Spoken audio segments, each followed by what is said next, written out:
माधवपुर में रमा अपनी बेटी माधवी और बेटे केशव के साथ रहती थी।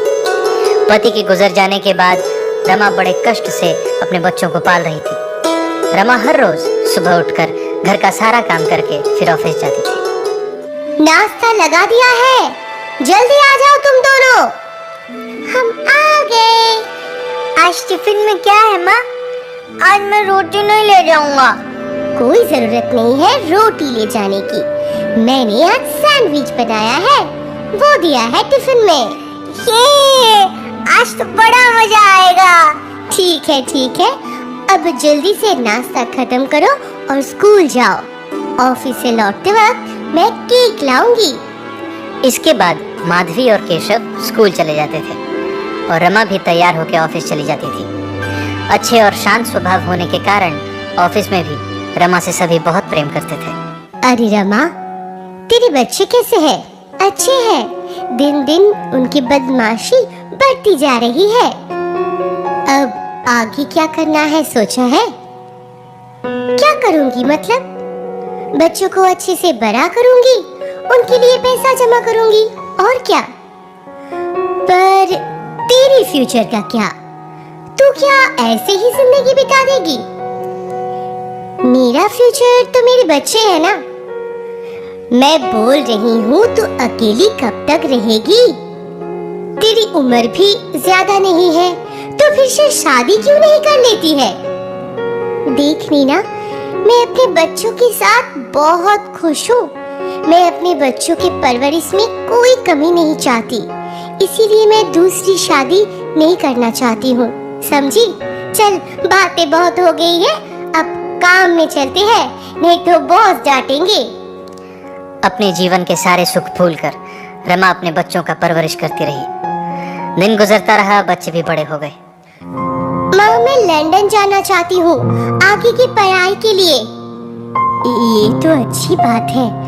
कब जाना चाहती हो? मैंने फॉर्म फिलअप तो कर दिया है, उधर से लेटर आते ही जाना पड़ेगा। कोई बात नहीं, पैसों की तुम चिंता मत करो, बस मन लगाकर पढ़ाई करो, अच्छे इंसान बनो।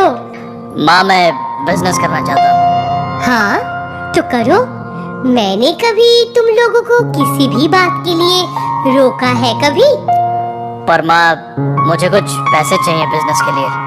हाँ बोलो, कितने पैसे चाहिए? अरे मेरा जो कुछ भी है वो तुम दोनों का ही तो है। माँ, मुझे 5 लाख रुपए चाहिए। ठीक है, 2-1 दिन समय दो मुझे बस। रमा अपने बच्चों से बहुत प्यार करती थी, उनके भविष्य के लिए सब कुछ करती थी। रमा की बेटी माधवी विदेश में पढ़ाई पूरी करके घर लौटने से पहले ही किसी को कुछ बिना बताए शादी कर लेती है और पति के साथ घर में आती है। माँ, माँ, देखो मैं आ गई। मेरी प्यारी बेटी आ गई। कैसे है तू? और तेरे साथ ये कौन है? तेरा दोस्त? मैं अच्छी हूँ माँ। तुम्हें बताने की समय नहीं मिला, पर मैंने शादी कर लिया है। ये मेरे पति है। We are really sorry माँ, हमें माफ कर दीजिए। अब जब शादी कर ही लिया है तो क्या कर सकते हैं। पर माधवी, तुझे मुझे ये बताना चाहिए था। माँ जी, वो हालात ऐसे थे कि बताने को समय नहीं मिला। I'm really sorry again माँ। मन ही मन दुखी होने के बावजूद रमा मुस्कुरा के दोनों को अपना लेती है और रमा के घर में ही दोनों रहने लगते हैं। इधर केशव भी शादी करके उसी घर में अपनी पत्नी लीजा के साथ रहता था। शादी के बाद दोनों भाई बहन बदल गए थे। वो नहीं चाहते थे कि उनकी माँ उस घर में रहे। भैया, कुछ तो बोलो, क्या करे? मैं भी तो वही सोच रहा हूँ। इसमें सोचने वाली क्या बात है? उन्हें वृद्धाश्रम भेज देते हैं, मिलने जाएंगे हर हफ्ते। पर उनसे ये बात बोलेगा कौन? ये घर तो उनका है ना।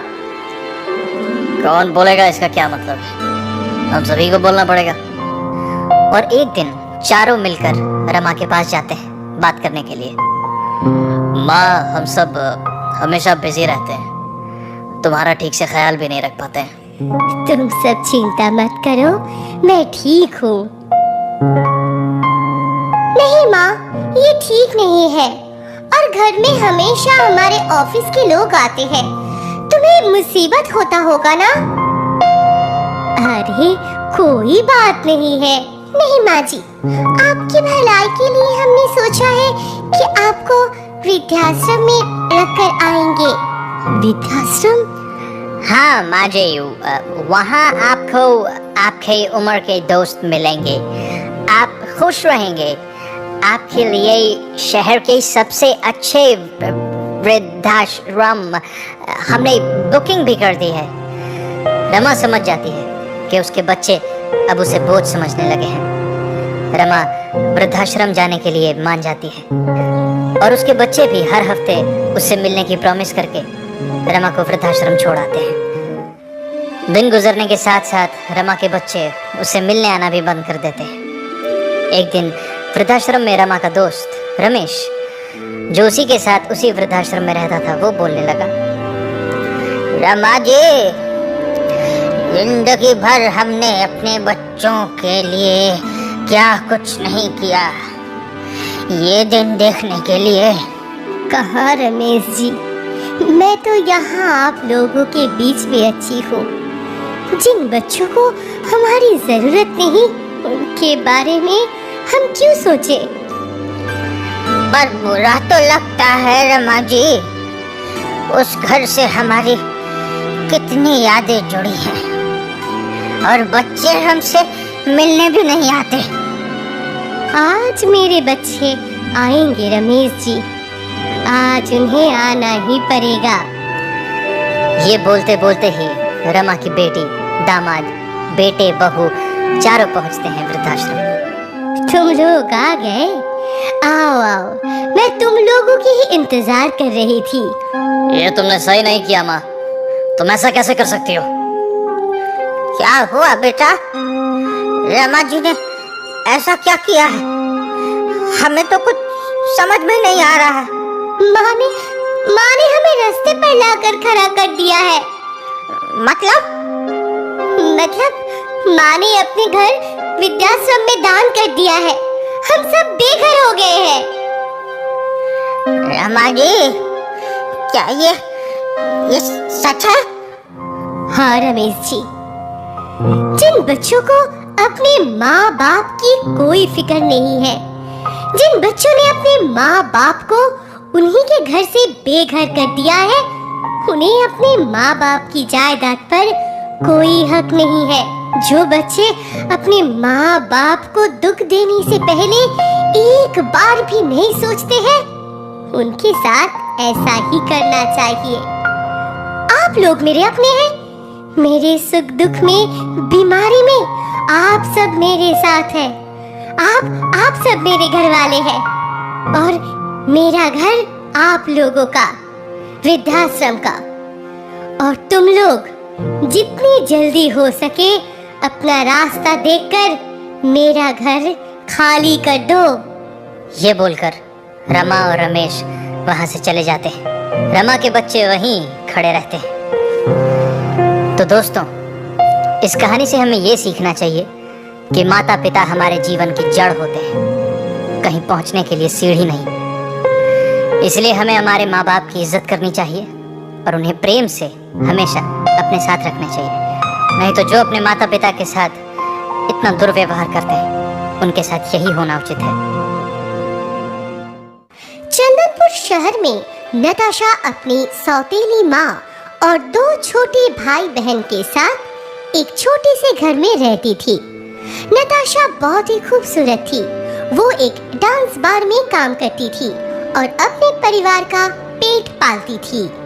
वो बहुत ही अच्छी लड़की थी, पर उसके काम की वजह से सभी उसके बारे में गलत समझते थे। अरे नताशा बेटी, घर में चावल खत्म हो गए हैं, थोड़ा पैसा देना। हाँ माँ, ये लो, और थोड़ा सब्जी भी खरीद लेना। आते समय तुम्हारी दवाई भी लाऊंगी। अच्छा माँ, मैं चलती हूँ। सावधानी से लौटना रात में, समय बहुत खराब है। चिंता मत करो माँ, मुझे कुछ नहीं होगा। तुम अपना और भाई बहन का ख्याल रखना। हर रोज की तरह नताशा काम में चली जाती है। काम से लौटते लौटते उसे थोड़ा देर हो जाता है। सुनसान रास्ते में कुछ गुंडे उसके पीछा करते हैं। अरे ओ जाने मन, थोड़ा रुक जाओ, हमें भी तो डांस दिखाती जाओ। डांस नहीं दिखाना तो थोड़ा बात ही कर लो यार, हम तो तुम्हारे आशिक हैं। सुनाई नहीं दे रहा है क्या? कब से बुला रहे हैं? मेरा रास्ता छोड़िए, मुझे जाने दीजिए। जाने देंगे, पहले थोड़ा रोमांस तो कर लें। एक थप्पड़ लगाएंगे ना तो दिमाग ठिकाने आ जाएगा। ये बोलकर नताशा एक गुंडे को धक्का लगाकर दौड़ने लगती है। वो दो गुंडे भी उसके पीछे जाते हैं, पर थोड़ी ही दूर में एक पुलिस खड़ा हुआ था। नताशा उससे हेल्प मांगती है। पुलिस देखकर वो दो गुंडे भाग जाते हैं। वो पुलिस नताशा को घर पहुंचा देते हैं। एक दिन नताशा अपने एक फ्रेंड के घर जन्मदिन के पार्टी में जाती है। वहाँ वही पुलिस ऑफिसर खड़ा था।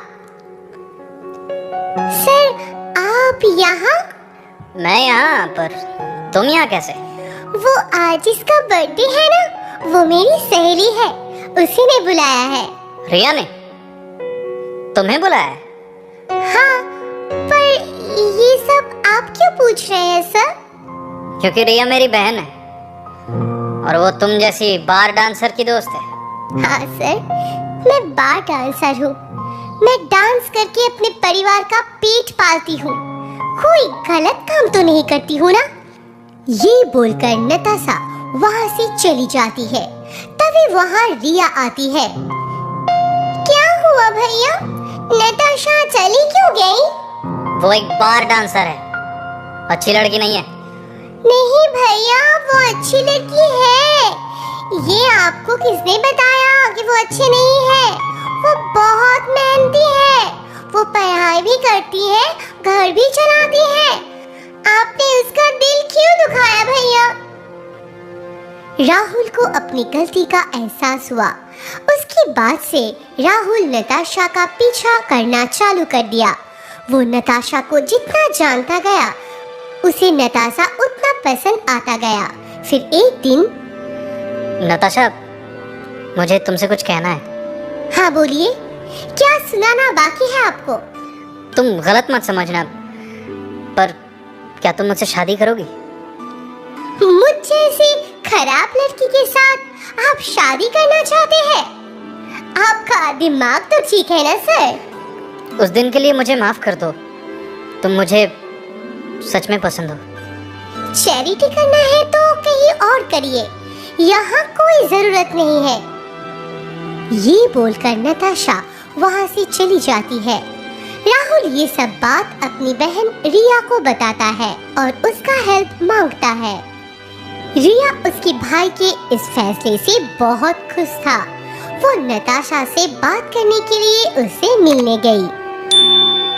मेरे भैया बहुत अच्छे हैं। क्या करूं? अचार डालूं? अब तो गुस्सा छोड़। मेरे भैया से अच्छा लड़का तुझे कहीं नहीं मिलेगा। देख रिया, मैं शादी नहीं कर सकती। मेरे ऊपर बहुत सारी जिम्मेदारी है, तू तो जानती है ना। तू एक बार भैया से बात करके तो देख। ठीक है, तू बोल रही है तो एक बार मिलती हूँ। एक दिन शाम को नताशा राहुल से मिलने के लिए जाती है। दोनों एक पार्क में बैठते हैं। देखिए, मेरे ऊपर बहुत जिम्मेदारी है, मैं शादी नहीं कर सकती।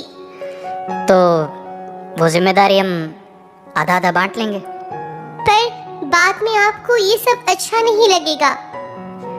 वो तुम मुझ पर छोड़ दो, एक बार भरोसा करके तो देखो। फिर कुछ दिनों के बाद दोनों के घर की सहमति से राहुल और नताशा की शादी हो जाती है। राहुल नताशा का फैमिली का भी देखभाल करता है और सब खुशी से रहते हैं।